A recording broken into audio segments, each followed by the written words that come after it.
my Jewish friends, I'm making this Star of David mold.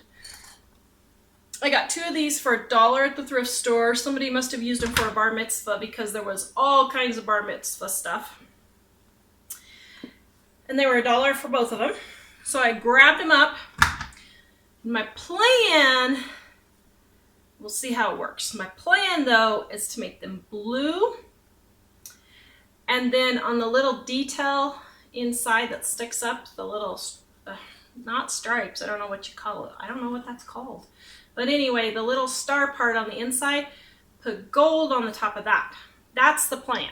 Now, you know me, whether it works or not, we'll see. May have to adapt and overcome, but that's what I'm thinking about doing.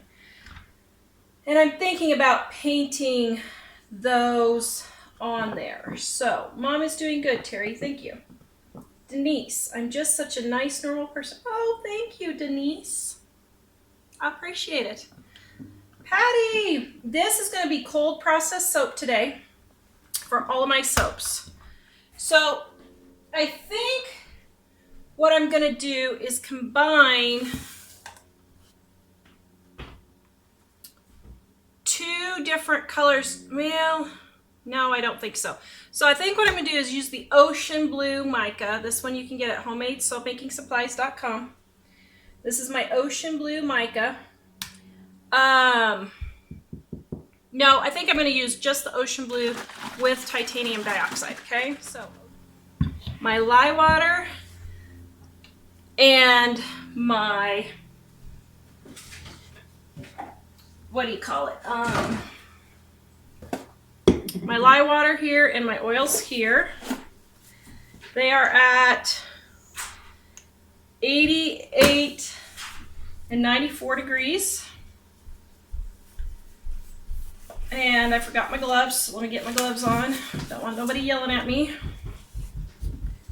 I will confess I do occasionally make soap without gloves because I'm just not sensitive really to lye that much, but I do it for you guys because I don't want to freak out. So my fragrance oil for this soap is passion fruit. I think I still have some on my website, homemadesoapmakingsupplies.com. It is, I think they grow passion fruit in Jerusalem, in Israel. I don't know for sure, but it sounds like something they would grow there. So I'm hoping that they do. But it's a really nice, refreshing scent that it'll work for guys or gals. And I did not mean to just pour my fragrance in. It's not going to hurt anything. I did not mean to do that. Oops. Okay, so let me rinse out my lye bucket there. I'm not really moving real smoothly here today. We had a whole lot bigger response to our sale on our new books than we had anticipated, so we've been kind of trying to play catch up. Okay, got my goat's milk and my kaolin clay in there. Don't need a ton since this is a tiny batch. All right, so I have my lye water, my kaolin clay, which helps hold the fragrance, my goat's milk, which is just nice, you know. Oh, I should have done this with honey. Goat oatmeal and honey for the promised land. There you go. Oh well, next time I can do that. Oh, hello. I'd rather you make mine. My husband loves the soap with those guns I ordered from you. Oh, yay, Annie, I'm so glad. That is wonderful.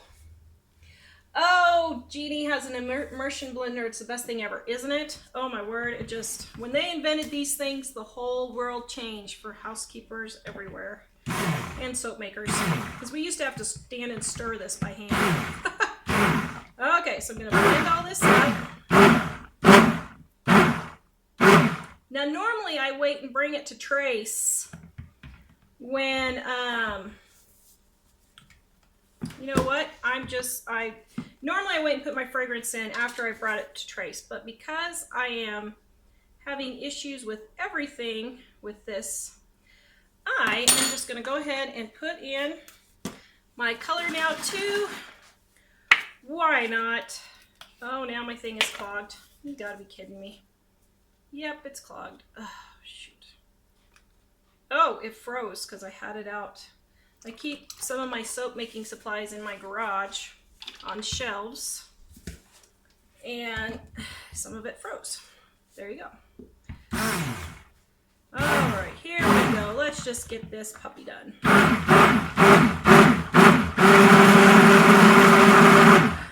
That is the perfect blue. Oh, I love it. That's exactly the blue I wanted.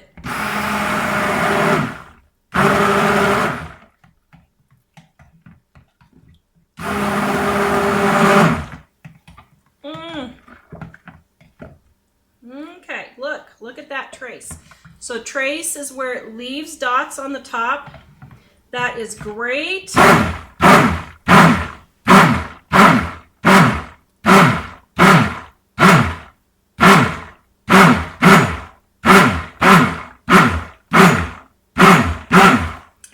Okay, somebody asked what kind of blender this is. This is a Mueller, but I will be honest, I am looking for another one. Not because I don't like this one. I do. It's actually a tad bit too powerful for me.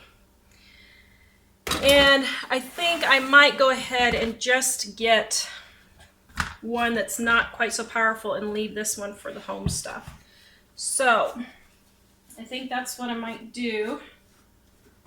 Okay, now here are my molds. Got my fragrance. This smells so good. It's passion fruit. Oh, I love it. So these are silicone molds. I got these at the thrift store for $1. You can find silicone molds all the time. All they are is ice cube trays that are silicone. And you let your soap sit for about 24 to 48 hours and let them dry out just a little bit, and then they will pop right out. Love, love, love it. I have 3 very special Jewish friends and family that I'm making these for Hanukkah. And if they're watching, because they normally do, well, now you know. Surprise! But I also wanted you guys to see, because I love these molds, and it worked out great to show the bigger soaps, because usually I do the smaller soaps, but I really wanted to show how to make a bigger soap with the mold.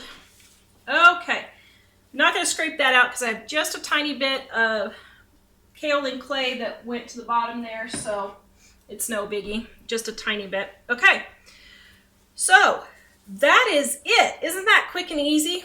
Now I'm going to make another thing of soap here in just a minute, but I wanted to explain something. So what I'm going to do is I'm going to sit these under a box with a towel and let them do what is called saponifying, and it is where the lye, water, and the oils come together and they turn into soap.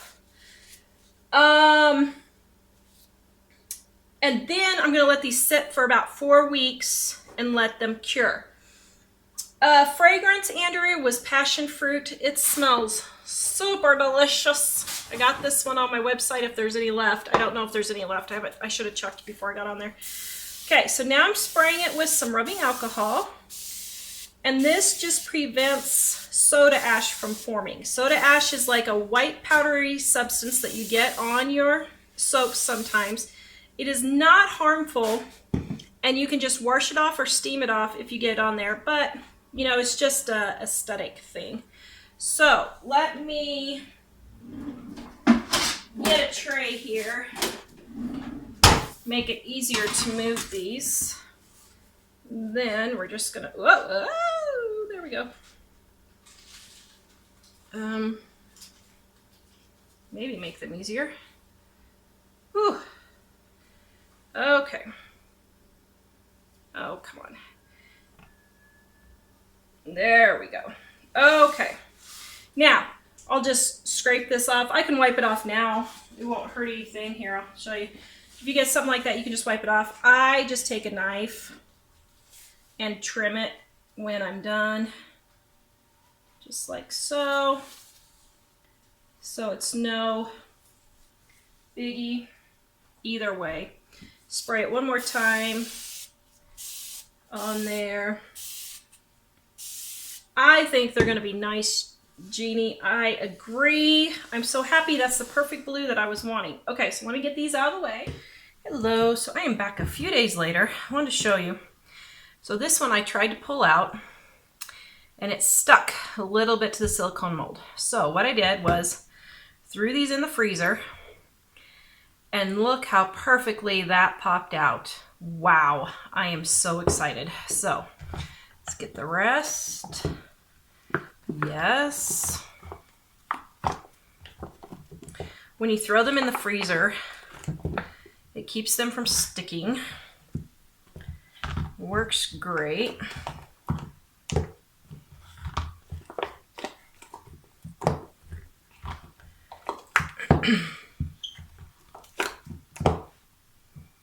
Looking good.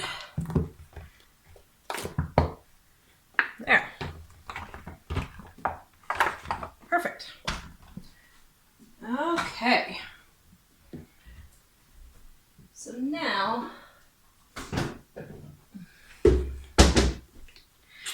now I'm going to pour a little bit of rubbing alcohol right here in a little container. Oops, that spoon's a little too large. Take a small amount of mica, stir it in my rubbing alcohol. And then what I'm going to do is very carefully pipe. Ooh boy, I don't know if this is going to work. Yeah, I think I'll have to go in and touch it up, but you can see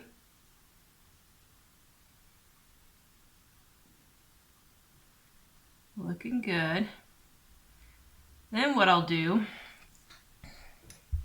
is I'll have this dry and I'll wipe off the excess micas on the tops here. So